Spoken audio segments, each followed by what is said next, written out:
Okay, so in my last video of this big Sega-thon that I'm doing, I took a look at the Sega Master System.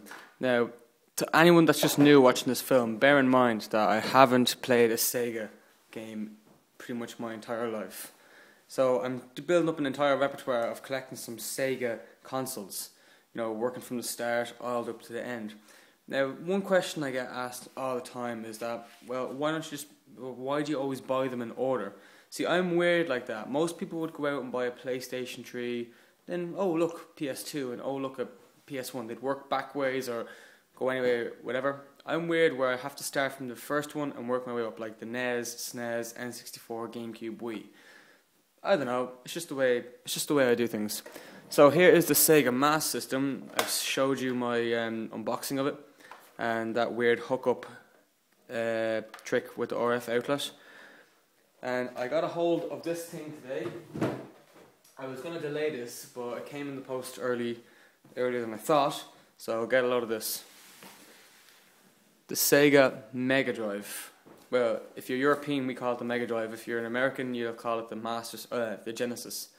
So this came in the mail today. I ordered this off eBay a while ago, and it is in absolutely brilliant condition. Let me just show you the box here. You got just the camera. You got the top part here along the side.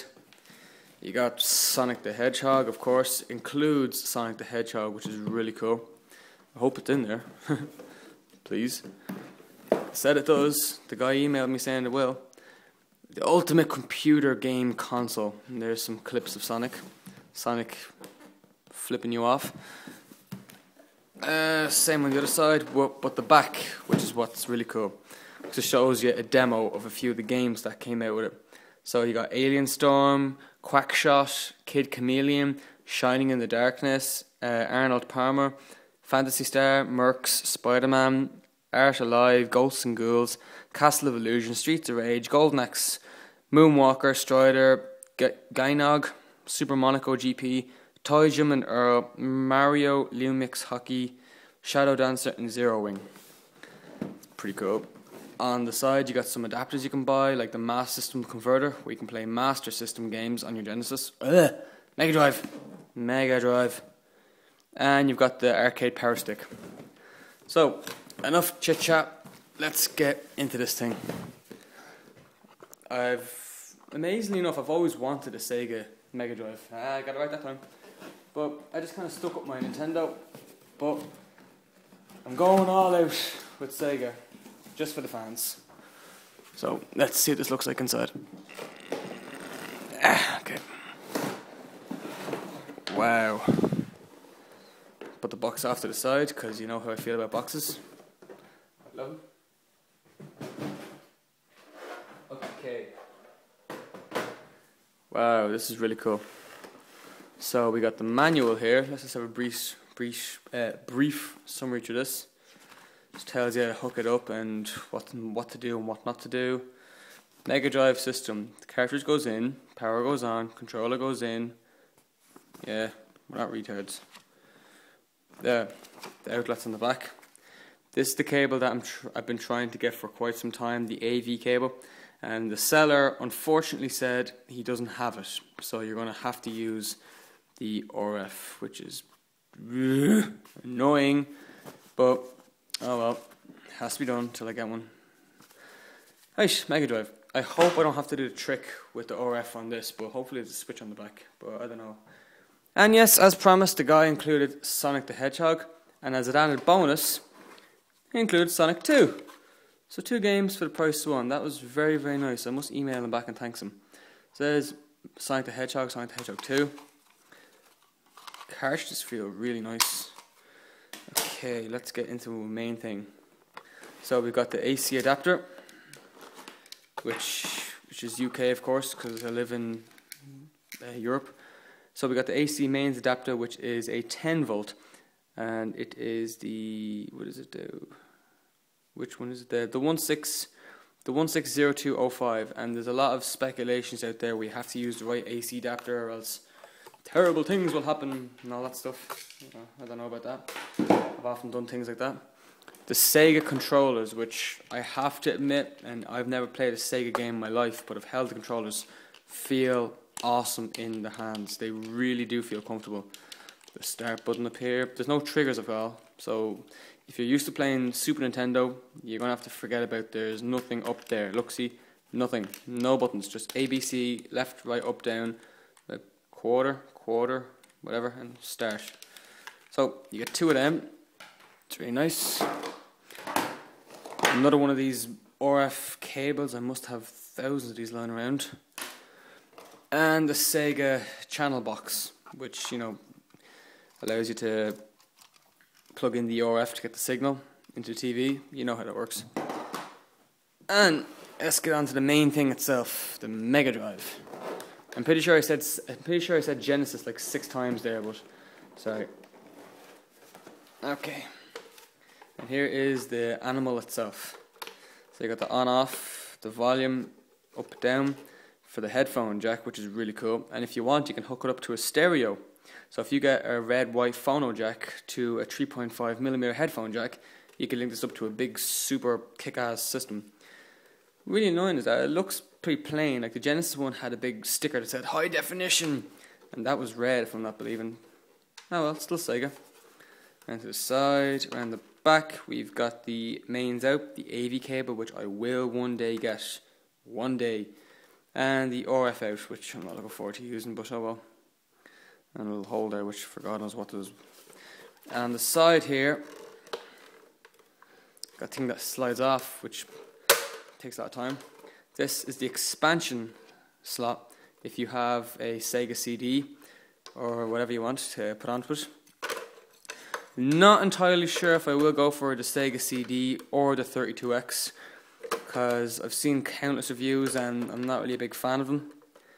I haven't played one, so therefore I can't really base my opinions off, but we'll see. See if I can get my hands on one, see if I can find one for an affordable price. So you have it there. The game would go in nice and easily. Then the controllers would go into the front like so. And you're playing your Sega. That's pretty much it. Let me just show you the size-wise compared to the Master System. So that's the Mega Drive, and this is the Master System. So I'll just put them side by side. There really isn't that much of a difference. The only difference I can see is that, well, the Mega Drive is a bit fatter and the Master System is more sleek. They really don't base a lot like each other. Like the Master System looks like an old cassette player, and and this one just looks like a like a spaceship or something. It has a nice circular curve around it, and it just sticks it in your face like, yeah, 16-bit, yeah. So it really is cool. So I'll show you a few games that I recently only purchased today. I had no idea if this was coming. I knew it was coming in the next like maybe 4 or 5 days, so I thought I have to get a few games lined up for this thing so I can give it a proper play out. Let's start off with, I got the game that was actually on the back of the box, which is amazing. Kid Chameleon, which I have no idea what it's about, but the guy in the shop said it's one of the biggest games for the Genesis, so I'll give it a blast. Back of the box does look really cool. I mean, you got this really normal, like 80s looking kid. Looks like Marty McFly Jr. in Back to the Future 2 on the hoverboard. On the back, let's see, we've got many of the kids playing Wildside, the newest game in town, a disappearing Heedy Metal. The game's villain has captured them left and right. Only Kid Chameleon, the coolest kid around, can foil Heedy Metal and his gang of gruesome thugs. And yeah, look, looks pretty cool. Like, you got a little Jason guy throwing axes. I think he is, where is he? He's right there. So it looks pretty cool. I'll give it a try.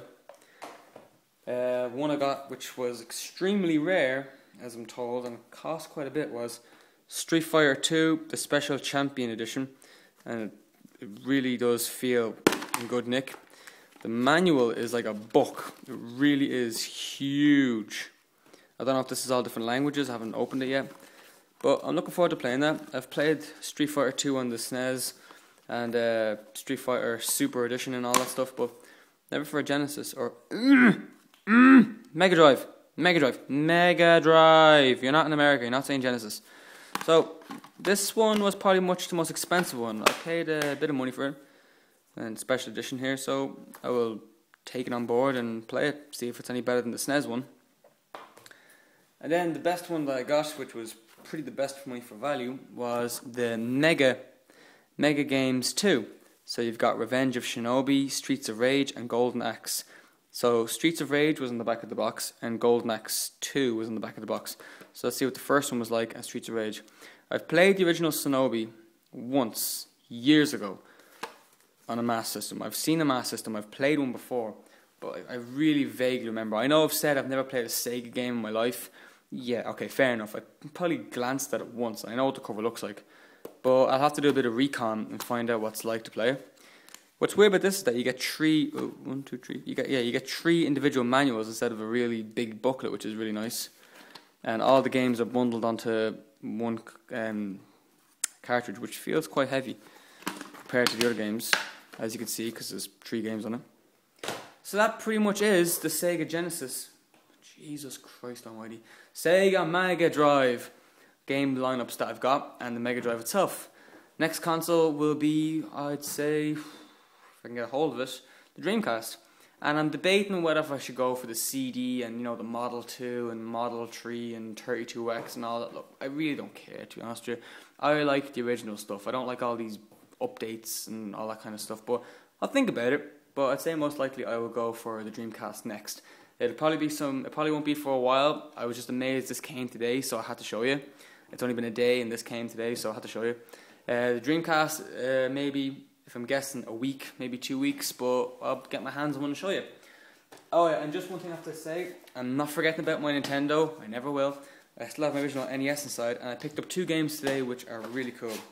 One of which was Gumshoe, which is one of the main Nintendo platforming games, or shooting games, which is really cool. I saw a review of it, it's really cool. This guy is constantly walking, and he has to avoid all these targets, so you have to shoot all of them to get him out of the way, which is really fun and addictive. One of the biggest games for the Nintendo Entertainment System ever out, and I was able to get a hold of it for only €4. Mike Tyson's Punch-Out. Now, it doesn't say Mike Tyson's Punch-Out, but it was nicknamed just Punch-Out. But yeah, I matched up the covers with the Wikipedia page, I watched the game footage of YouTube, and the cartridge evidence. This is Mike Tyson's Punch-Out, which I'm so excited to play. But I can't ignore my Mega Drive, so I'm going to play that first and then I'll come back to this. So that has been the Mega Drive. So far I've got Master System and Mega Drive. So 2 consoles in. Next will be the Dreamcast, and then I'll debate on whether I should go for the Model 2, the 32X and the CD baselines of the Sega franchise. So, thanks for watching.